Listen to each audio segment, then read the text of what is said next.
أعوذ بالله من الشيطان الرجيم. بسم الله الرحمن الرحيم. الحمد لله رب العالمين، الصلاة والسلام على رسول الله محمد وعلى آله وصحبه أجمعين. السلام عليكم ورحمة الله وبركاته. Hayırlı günler. Allah subhanahu wa ta'ala hayırlı turmuşlar nasip eylesin her birimizge de. İlk günlerimizge tanıştık.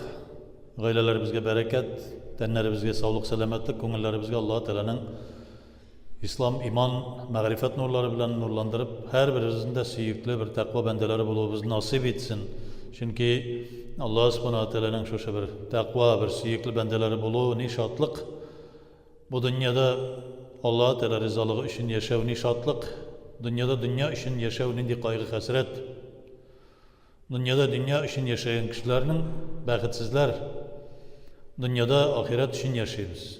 Şu an göre dünya işlerimiz tertipte bula. Dünya için yaşayan kişinin işi tertipsiz bula. Dünya için yaşayan kişi ol ni tuğanını bilmez, ni etiyenini hürmetlemez, ni işini tügelittirip işlemez, ni hizmet kılmaz. Hem indi bütünüsün de neşikkine bulsa da kursakka tutarıga, özüne bir kuşak kolarga şu dünyanı, şulay jirir. Ahiret için yaşayan kişi etiyenisini de hürmetler, tuğanlarını da hürmetler, olukşunu da hürmetler, işinde de tügelittirip işler, bulğanğa qanagat bulup şükrana kılır, bulmağanına Allah-u Teala'ya tapşırır. Ağırsa Allah-u Teala'dan bir bülek getirip kabul eder, bir kaygı hasret gelse sabırlık bilen tüzüp durur, çatlık gelse başı tübeye kadar, digençeye kadar sikirip şatlanmaz. Yani bu bəxtli kişi. Çünkü yol bari tek Allah-u Teala rızalığı için gine. Dünyada yaşamışa bulmayı, dünyada yaşayan vakitte işlemişe, rızık tapmışa, nedir bir jalqavlanıp yatırga yaramay bu bizge qatgı tiyilgan. Lakin bütün turmuşumuz Allah Teala rızalığı için bulurga tiyiş. Şuna göre Allah subhanahu teala şuşuna isket düşürür için bizge namazlarını buldurgan. En ulu ibadet namaz. Bu ibadet-i İslamiye kitabında da biz namaz bölümüne gelip gittik. İnşallah Teala şuna göre namaz Adem balasın bütün naşarlıktan, bütün qabahatlikten saklay, günahlardan saklay, gününe 5 tapqır vakitini Allah Teala ayırım vakitlerini bilgilegen, şu iki vakit arasındağı bulgan günahlarını bir namaz bilen ikinci namaz arasındağı bulgan, jiyilgan günahlarını ikinci namaz bilen bir namazdan soň ikinci namaz arasındağı bulganı ikinci namaz bilen Allah Teala yukka şıgara, çistarta paklıydı. Peygamberimiz sallallahu aleyhi ve sellem illa meger ulu günah kılmagan bulsa. Ulu günah nerse ol? Kişi ötürü, zina, arak işi, etiyenini hürmetleme. Hem indi Allah Teala'ya elbette en birinci tengdeş tutu, ipteş tutu, şirk katu. Namaz Allah subhanahu teala karşında gıybedet. Namaz nerse degen söz, yani senin özünün tenini ottan saklap kalır için verilgen bizge Allah Teala'nın bir kuralı. Tenimiz cehennemge kirmesin için, cehennem otunda yanmasın için. Yani Musa aleyhisselam gibi Allah subhanahu teala eyte ya Musa dey. Benim için ne ibadet kıldın dey. Namaz okudum dey. Ya Musa dey Allah Teala eyte. Namaz dey o senin ottan bir kalkanın, ottan saklaytırgan, cehennem otundan tenini saklaytırgan bir kalkan ol senin dey. Şuna göre ol ne tügül, ibadet benim için bulgan ibadet tügül. Ondan sonra raza tuttum dey. Ansı da özün için. Nerse zekat verdim, ansı da malını saklar için. Indi şükrana kıl. Allah Teala'ya her vakit Allah Teala'nın dostlarını dost tutu, Allah Teala'nın düşmanlarını düşman tutu. Mana bu mina ibadet. Namaz nerse namaz bari özün için. Ana şuşunu ibadet İslamiyede namazın niştik okura gerekligini öğretir. Ne için şuşunda kichkina kitaplarda kıskaça bir türlü namaz okurga gerekligini ko'rsatsa, cemaat bo'lib dey, ayrılmağız. Namazlarınız da bir tüslü olsun. Ana sahabeler ko'rsatgan, sahabeler vaktinde %40, %20 min mezhep idi. Her bir sahabe ayrım bir mezhep idi. Şondan kadar alar bu dünyadan kita başlagaç, tabiinler vaktinde Peygamberimiz sallallahu aleyhi ve sellem'nin işareti ko'rsatuvi boyunca 4'ge jiyildilar. Lakin alarını birleştiriyor yaramaz dedi.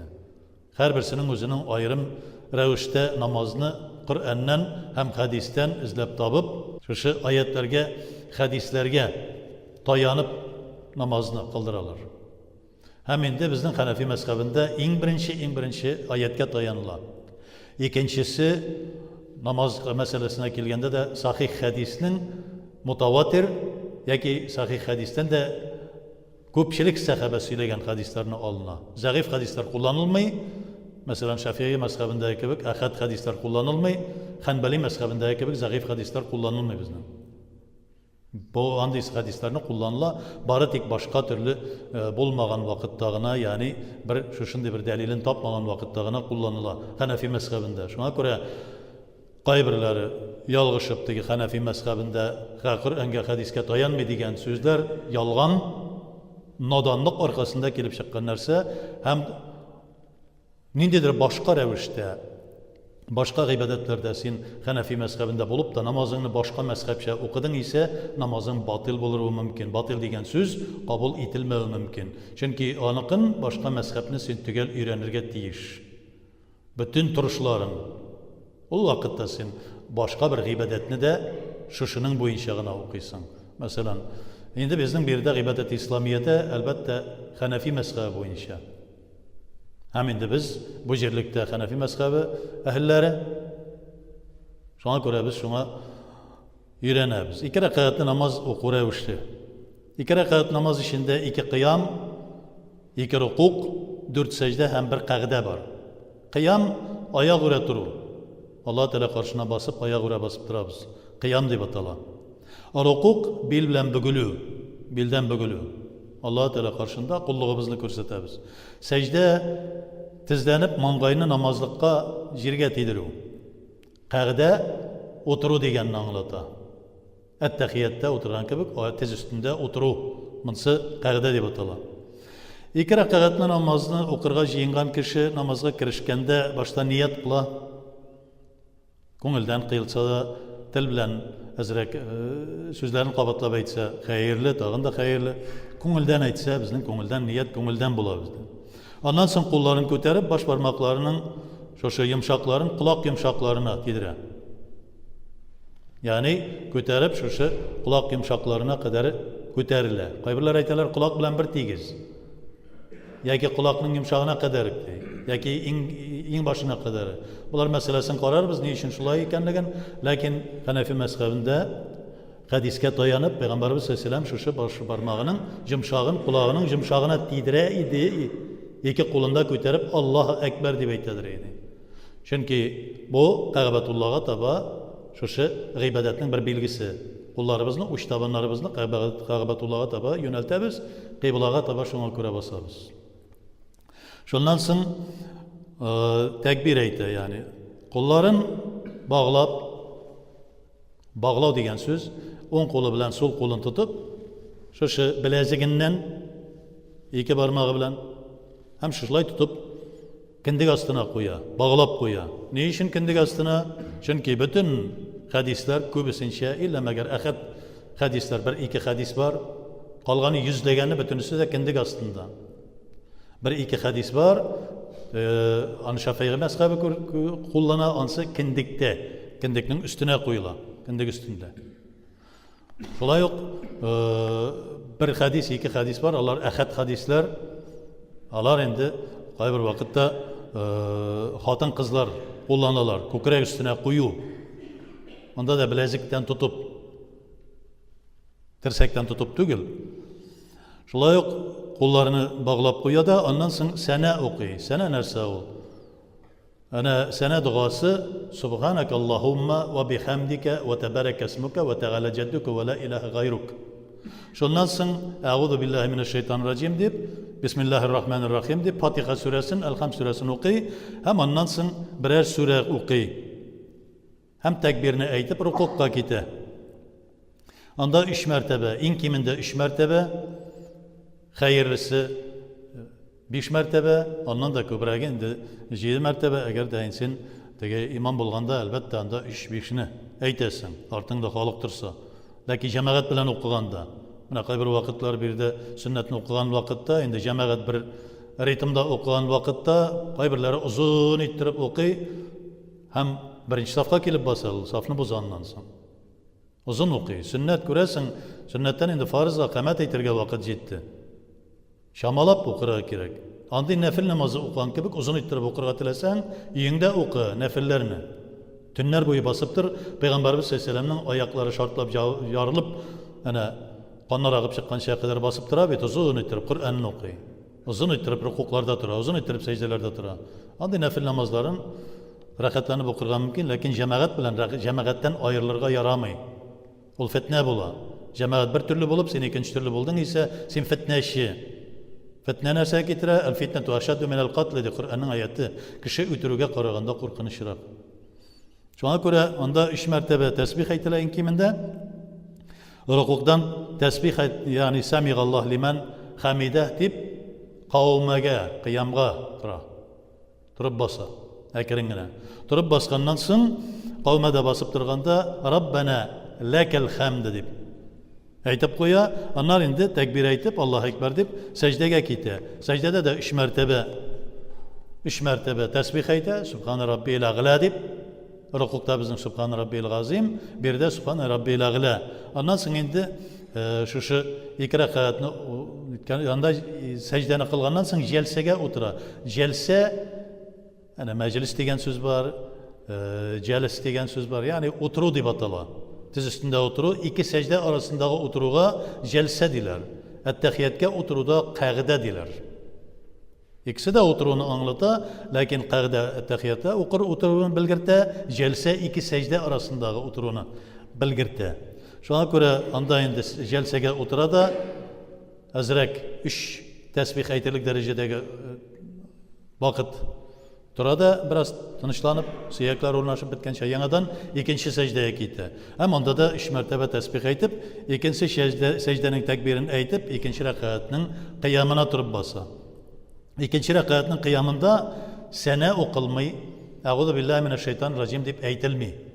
Turib bosuga Allohu akbar deb turib bosib, Bismillahirrohmanirrohim, Fatiha bir sura ham endi tag'in ana birinchi raqatda o'qigan kibik, shulayq rukuq, qavma, 2 martaba sajda arasında jalsa ham ikinci secdeden so'ng takbir aytib, secdeden Allohu akbar deb turib, qag'idaga o'tira, qag'idada bo'lganda boshda tashahhud, ondan so'ng salavatni o'qiy, tashahhud bilan salavat ikisi birga attahiyat deb ataladi. Lekin endi shunda ondan so'ng salavatni o'qigandan so'ng duo, Qur'on oyatidan bir duo o'qiy. Oyat bo'lgan duoni bizda endi belgili Rabbana atina fid dunya hasanatan va fil oxirati hasanatan va qina azabannar. Bir Qur'on oyati bu. Qur'ondan bir duo o'qiy, Qur'on oyati bo'lgan.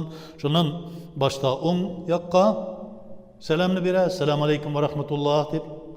Ondan so'ng endi sol yoqqa assalomu alaykum va rahmatulloh deb salam beradi, ondan so'ng salam duosini o'qiy.